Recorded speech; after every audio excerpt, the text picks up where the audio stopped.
Encontrados destroços da embarcação que afundou em Imbituba, no sul do estado. 6 pessoas ainda estão desaparecidas. Criminalidade, assaltantes tentam explodir caixas eletrônicos de 2 bancos em Itajaí. De olho no futuro, mais de 170 mil pessoas vão fazer o Enem em Santa Catarina. E no futebol, o Figueirense precisa vencer o Atlético Mineiro para evitar o rebaixamento. O Band Cidade desta sexta-feira já está no ar.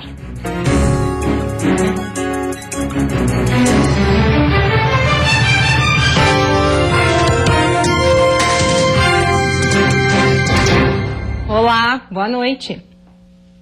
Continuam as buscas no litoral catarinense pelas vítimas do naufrágio ocorrido ontem. 6 pessoas seguem desaparecidas. Alguns destroços da embarcação foram avistados no mar agora à tarde. O acidente aconteceu ontem, perto das 6 horas da manhã, a 80 quilômetros da costa de Imbituba. Um navio mercante ajuda nas buscas e salvamento. Ontem, 17 pessoas foram resgatadas com vida. Um tripulante morreu e outros 6 continuam desaparecidos. Hoje, destroços da embarcação foram avistados no mar. Um dos sobreviventes relatou que o barco pesqueiro foi engolido por uma onda. Sempre existe a esperança. A gente trabalha acreditando que a gente pode trazer esse pessoal de volta. E um helicóptero da base gaúcha de Santa Maria foi deslocado para a capital catarinense. Antes do naufrágio, a Marinha emitiu um comunicado de mar grosso, com alertas para ondas de até 4,5 metros.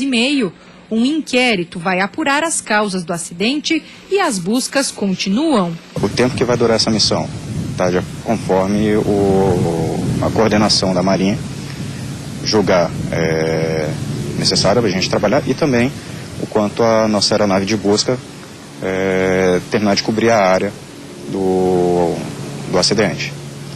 Em achando alguma coisa, a gente está pronto para ser acionado e fazer conforme ontem. A gente pode trazer um tripulante aqui para poder ter um atendimento. Ele necessitou ter um atendimento urgente e os demais foram desembarcados normalmente em Itajaí.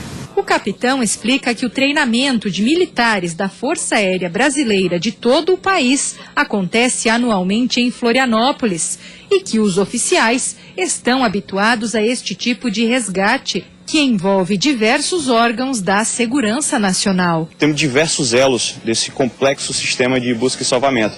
Nessa operação em si, a gente tem navios da Marinha engajados, as embarcações mercantes também nos ajudam, os pesqueiros que estão na região, em muitas ocasiões os bombeiros também. Então o sistema de busca e salvamento é bem complexo, com um único objetivo, né, o de salvar vidas.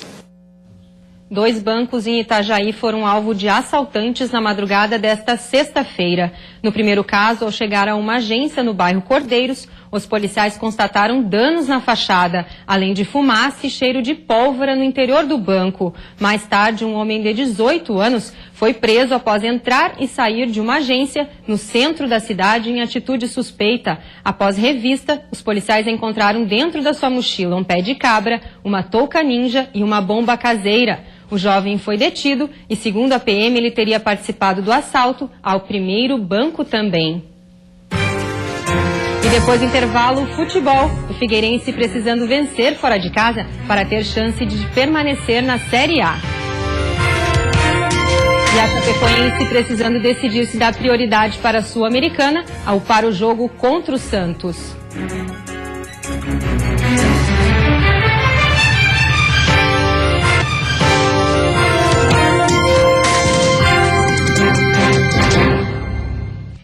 Tudo ou nada para o Figueirense, que precisa de pontos dentro de campo para evitar o rebaixamento. No domingo, a prova de fogo é contra o Atlético Mineiro, em Belo Horizonte. Para quem cresceu dentro do Figueira, passar por um momento delicado como esse é ainda mais difícil. É o caso do Marquinhos Pedroso, cria da base alvinegra. Por estar aqui há muito tempo, eu já presenciei esse tipo de coisa. E todo mundo sabe que uma queda, ela é prejudicial a todo mundo, principalmente ao clube, porque é muito menos dinheiro que entra. E para sair dessa situação, a estratégia adotada foi o mistério. Nada de imagem com bola rolando. Só que mais do que mistério, o Figueira vai precisar fazer uma coisa que pouco fez nesse Campeonato Brasileiro: vencer fora de casa. Até agora, apenas uma vez o Figueira saiu vencedor como visitante, contra o Santos. Contra o Santos é um jogo que a gente sempre bate naquela tecla, porque foi um jogo que a gente se portou muito bem. É um jogo até parecido, porque é um time com atletas de muita mobilidade, sempre muito forte jogando dentro de casa, e não é diferente do Atlético Mineiro. Já a preocupação do Verdão do Oeste é bem diferente. O time ainda não definiu se vai dar prioridade para a Copa Sul-Americana ou para o jogo contra o Santos, domingo, na Arena Condá. A Chapecoense vive um dilema. Com 2 jogos em casa por 2 competições diferentes, a Chape está na dúvida sobre a utilização dos titulares neste domingo contra o Santos. Isso tudo por conta da partida de volta pela Sul-Americana, marcada para a próxima quarta-feira. Alguns jogadores, como o atacante Kempis e o meia Johan, já se manifestaram a favor de atuar com o time titular nos 2 jogos. Com 42 pontos no Brasileiro, a Chape tem como primeira meta alcançar os 45 para garantir a permanência na Série A. Por outro lado, avançar às semifinais da Sul-Americana seria um feito inédito que traria uma boa recompensa financeira ao clube. Pela Série B, o Criciúma conta com a força da torcida para tentar vencer o líder do campeonato e encostar novamente no grupo de acesso. Depois de um longo período de treinos, o Tigre enfim volta a campo. A partida contra o Atlético Goianiense é decisiva para as pretensões do Criciúma no campeonato. Jogando em casa, a equipe espera contar com a presença do torcedor. Marlon, Niltinho, Roberto e Jamie estão à disposição. E a ideia de Roberto Cavalo é montar um time ofensivo para sufocar o Atlético. Douglas Moreira, por exemplo, pode até ter uma função mais de marcação nessa busca da vitória. No segundo tempo do coletivo eu treinei de primeiro volante. Acho que com o time bem ofensivo, botou 2 meias, mas para mim é tranquilo. Tanto eu gosto de marcar quando eu jogar. O que o professor optar, eu vou fazer da melhor maneira possível. O Joinville ainda não entregou os pontos. Mesmo jogando fora de casa, a equipe está otimista na briga contra o rebaixamento.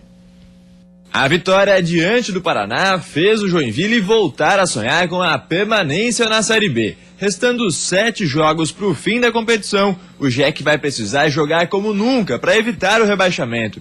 E é exatamente isso que o técnico Ramon tem pedido para os jogadores. O nível de concentração nosso tem que estar lá em cima. Então, a gente encara esse jogo como mais uma decisão, como vão ser esses 7 jogos.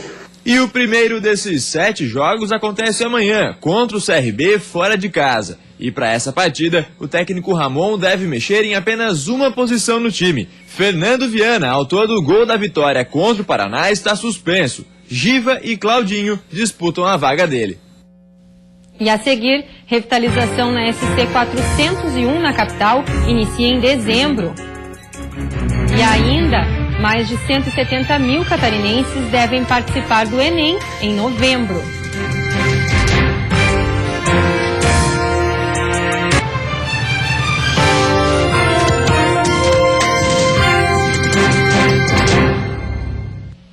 Em Santa Catarina, mais de 170 mil pessoas estão inscritas para o Enem deste ano. Nas escolas não se fala em outra coisa. O foco dos estudantes está 100% voltado para a prova. Wellington está no 3º semestre de jornalismo. Fez todo o ensino médio em escola pública e conseguiu garantir bolsa integral em uma universidade particular graças ao Enem.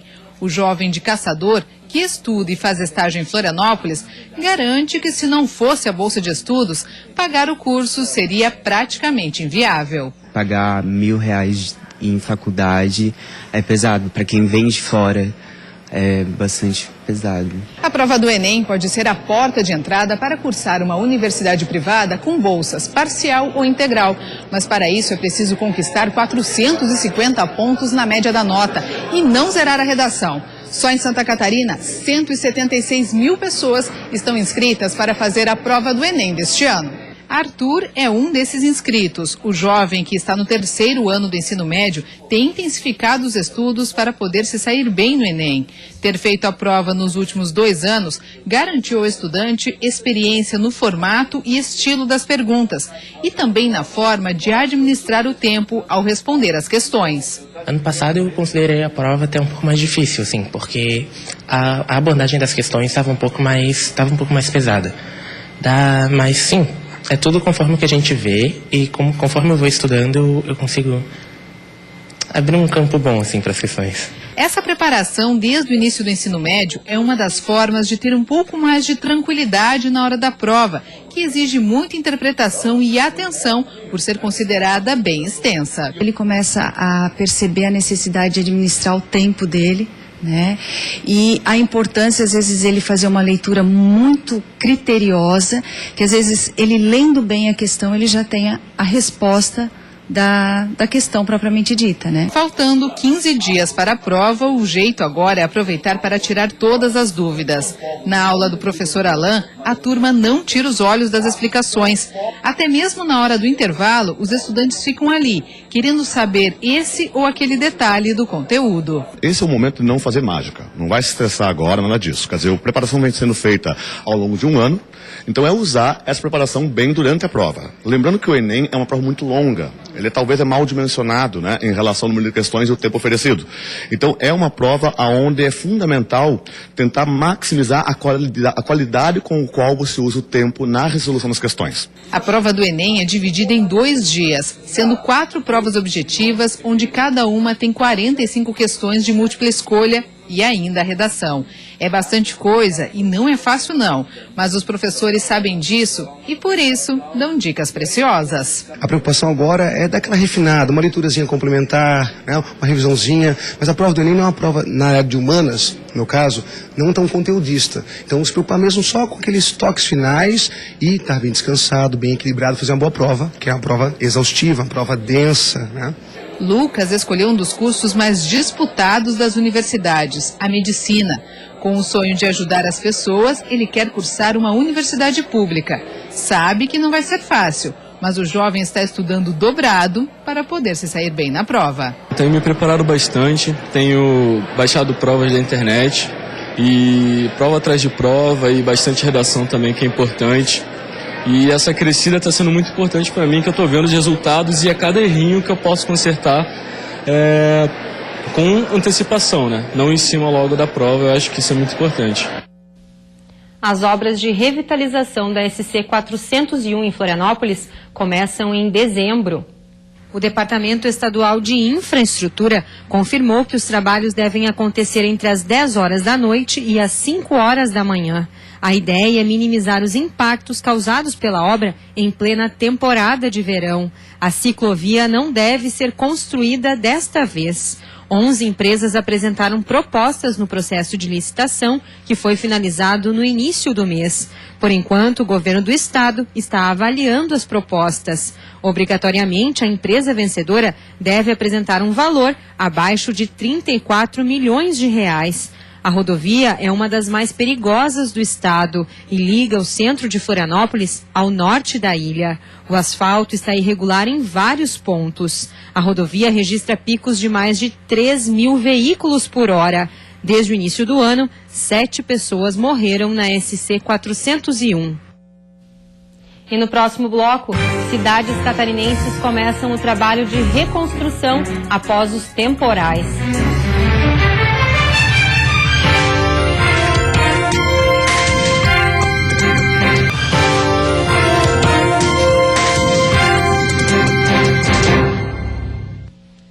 Mais de 130 mil pessoas foram afetadas em decorrência dos temporais dos últimos dias.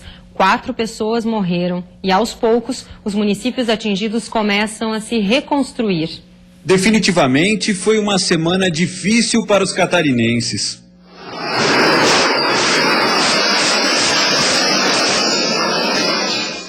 A natureza mais uma vez mostrou sua força, destruiu muita coisa e fez vítimas. Nossa, velho, olha ali. Vai, toca. Tem alguma coisa parada na mão. Um tsunami meteorológico, vendaval em Tubarão, granizo em vários pontos do estado. Fenômenos naturais que, mais uma vez, assustaram e preocuparam moradores. O medo, assim, é terrível. Parece assim que você vai morrer. Fica marcado para a vida da gente, para toda a vida. Foi uma coisa triste mesmo. Ao todo, 4 mortes foram atribuídas às tempestades em Santa Catarina. 2 em Fraiburgo, no meio-oeste. Uma mulher que teve uma parada cardíaca durante o temporal e um homem que caiu do telhado da empresa enquanto tentava consertar os estragos. Em Tubarão, no sul, uma criança de 8 anos morreu depois que o carro em que ela estava foi atingido por uma árvore. Em São Carlos, no oeste, um agricultor foi atingido por um raio e também morreu. 63 municípios enfrentaram problemas. 3 deles decretaram situação de emergência. São eles Tubarão e Capivari de Baixo no sul e Fraiburgo no meio-oeste. A Defesa Civil calcula que mais de 130 mil pessoas foram afetadas pelos temporais desta semana. Universidades, escolas e empresas atingidas precisaram interromper as atividades. Mas aos poucos, graças à solidariedade, o estado começa a se reconstruir. Em Fraiburgo, folhas de fibrocimento estão sendo distribuídas pelo governo do estado. Em Tubarão, um mutirão de voluntários reúne doações na arena multiuso do município. O material está sendo separado e algumas famílias já receberam roupas, calçados, móveis e até materiais de construção. Além disso, o governo do estado vai liberar recursos de um fundo de emergência para ajudar os municípios atingidos. Então, nessa hora, é a hora que as pessoas mais precisam. Acho que a primeira função do Estado é proteger as pessoas. E essa é uma hora que você precisa estar presente e proteger. Então, nós vamos superar todas as dificuldades. Nós temos um fundo para essa emergência, né? E os recursos já estão liberados para poder fazer frente às despesas que vieram decorrer disso.